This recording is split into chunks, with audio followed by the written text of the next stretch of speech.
Pac-Man. You know him, you love him. He has been an icon of the gaming industry for over 4 decades. A staple of the arcade scene, Pac-Man has had several spin-off titles over the years, with my favorite being Pac-Man World.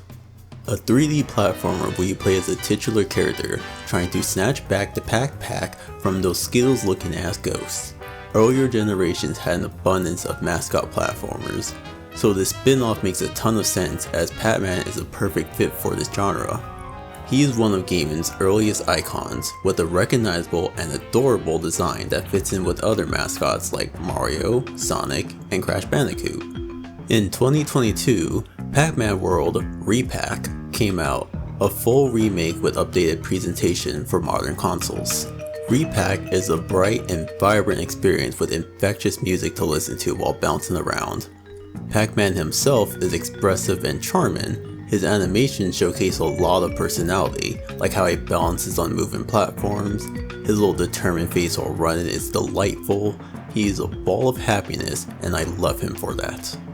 You'll be jumping and bouncing your way through 6 distinct zones, each with a unique theme, whether it be pirates, space, or clowns. Each region introduces specific enemies, like the Funhouse area has clowns and bumper cars, while the Industrial Zone will have more mechanical foes. A detail I love is seeing the ghosts change in each zone, with cute details such as their party hats or eye patches. Solid, charming, and adorable presentation. Everything here elevates the experience and ties well into gameplay. Your moves are clear and impactful, enemies are easily identifiable, and what is here helps the overall experience, which is lighthearted and fun. Now on to gameplay. Controls are responsive with movement and animation working well to give clear feedback. Even the swimming sections are tolerable, likely since they are short and you can't drown. The camera is unique. The way the action is framed is like a beat 'em up. The camera doesn't follow from behind, but from the side and at an angle. That is the main perspective, but not the only one. You'll get an overhead or chase scene angle for some short sections as well. There is zero camera control, and an issue I've had is gauging depth.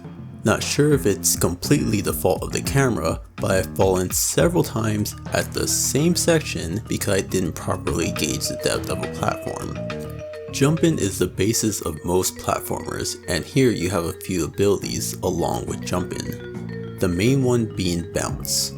After a jump, you can bounce, which is used everywhere. Enemy giving you problems. Bounce. Need to activate a button. Bounce. Need to reach a high spot. Bounce. Bounce on boxes, enemies, birds, planes, trains, buses, nuns, ramps, clowns, babies, cars, trampolines. If it exists, try bouncing on it. If bounce doesn't work, try bouncing again. When in doubt, bounce it out. The other moves all have their uses. You can hover in the air, which assists with a mistimed jump. Rev Run is used on elevators, slamming into enemies, and climbing steep slopes. Feels similar to Sonic's Spin Dash. I found the slopes to be a bit finicky, so I bounced on them instead. I'm serious, bouncing is the key to everything here. There are small pellets you can find everywhere. Throwing these damages most enemies, and charging them up creates a large bomb. Outside of abilities, there are 2 power-ups you'll find occasionally. A metal form which is used to defeat metal enemies and allows Pac-Man to sink in water. Power pellets, which allows Pac-Man to grow in size and eat ghosts, which is the only way to defeat them. I wonder how ghosts taste. I think they're salty. The ghosts, small pellets, and power pellets are the main connections between Pac-Man World and the original, which is unfortunate as I think the small pellets could have been removed entirely. The Rev Run and Bounce both have uses in platforming and combat. The small pellets are just for combat, with no platforming or puzzle mechanics attached to them. The power pellets at least allow you to damage an otherwise invincible foe and are used sparingly. The main focus here is platforming and not combat, so having an ability that is only the latter feels unnecessary. Speaking of combat, all the enemies are simple. Their attack patterns don't get more complex with time, they will always just lumber towards you. Each zone will introduce new foes, which all follow the same attack patterns and weaknesses. And that weakness is almost always, you guessed it, bouncing.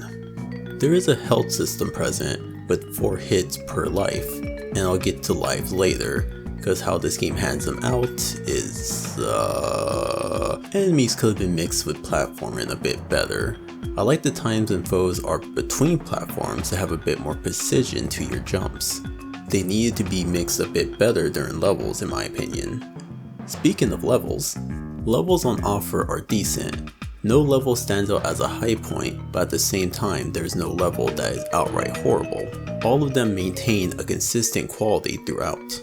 Each zone introduces some unique variations of obstacles, such as cannons in the pirate zone, steam vents in the industrial zone, or these flaming heads in the boss mansion. Most of these differ in visuals instead of mechanics, as they are handled in a similar manner. Obstacles like the steam vents, cannons, poison, or fireheads may look different. Mechanically, they're essentially the same. Mostly waiting for them to dissipate, sometimes having to time jumps or rev runs to avoid damage. The more unique obstacles aren't used enough for my liking. To showcase a time Pac-Man World did this well, the Funhouse Zone has these spinning car platforms. The devs have several obstacles with these and build upon them beautifully. Timing jumps across them, having to worry about specific cards causing damage, with it being topped off with having to time a rev run off a ramp onto a deck with most of the cards missing. That kind of setup and escalation I feel like is missing from the other zones. Let's talk about grabbing melons. Most of the challenge comes from gathering collectibles. Fruits sometimes open up special doors, and collecting all Pac-Man letters unlocks a bonus stage. If you want to go for every collectible, you'll be backtracking a lot during each level. This scenario happens constantly. You see, you don't have a specific fruit. You go forward like 20 feet. You get that fruit and then you go back. The challenge becomes doing an obstacle in 2 directions, which isn't that difficult, and overall Pac-Man World is a forgiving game. Checkpoints are common and you will be showered with extra lives. As a test, I did a 100% completion run, and a run where I avoided as many lives, fruits, and all non-essential obstacles. In that run, I finished the game in about 2.5 hours with 22 lives.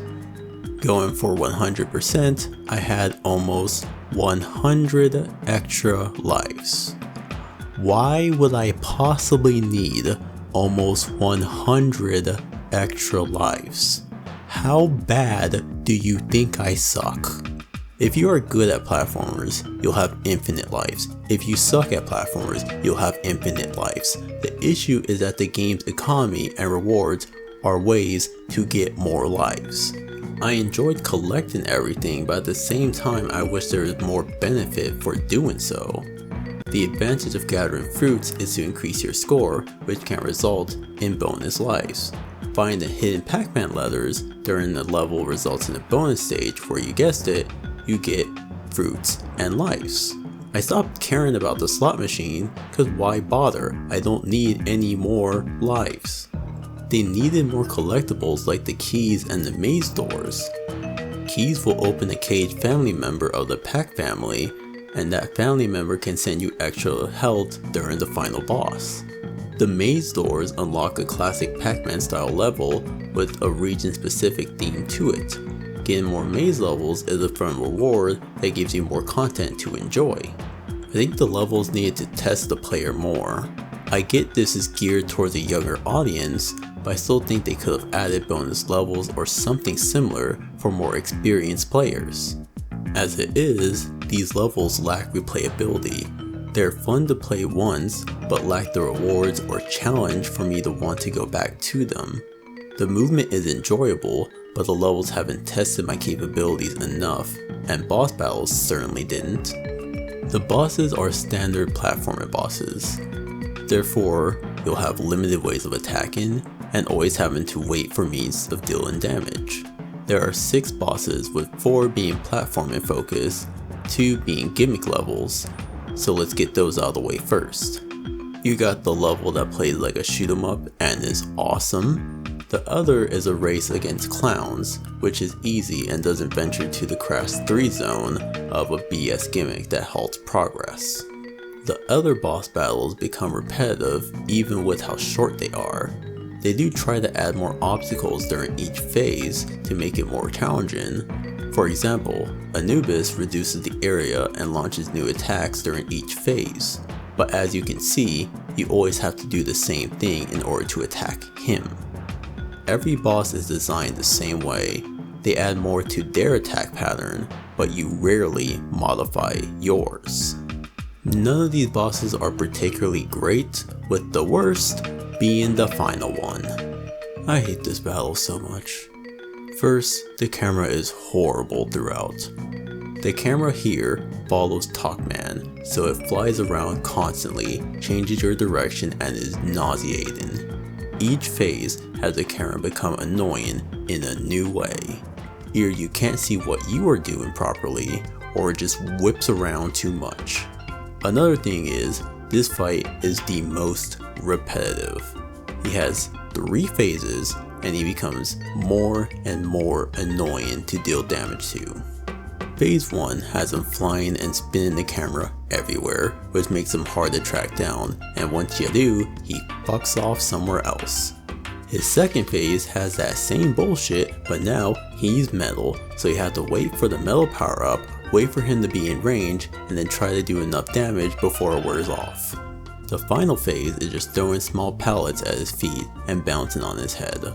During this phase, he is so large that he obstructs you, and you just have to do the same thing 3 times, and by this point, I am so annoyed.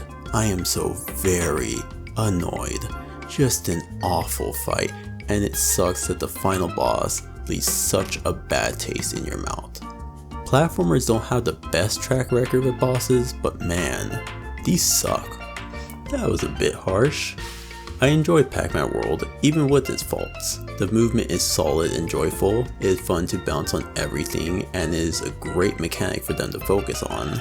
This is a short and sweet experience taking about 4 or so hours to complete depending on how much you try to 100% everything. It is fun, but lacking in replayability and has some substandard boss battles. If you find it on sale, absolutely pick it up. It's a solid and fun experience. That's all for this video, and I need to get ready for my next one where I'll be enjoying some nice pork buns.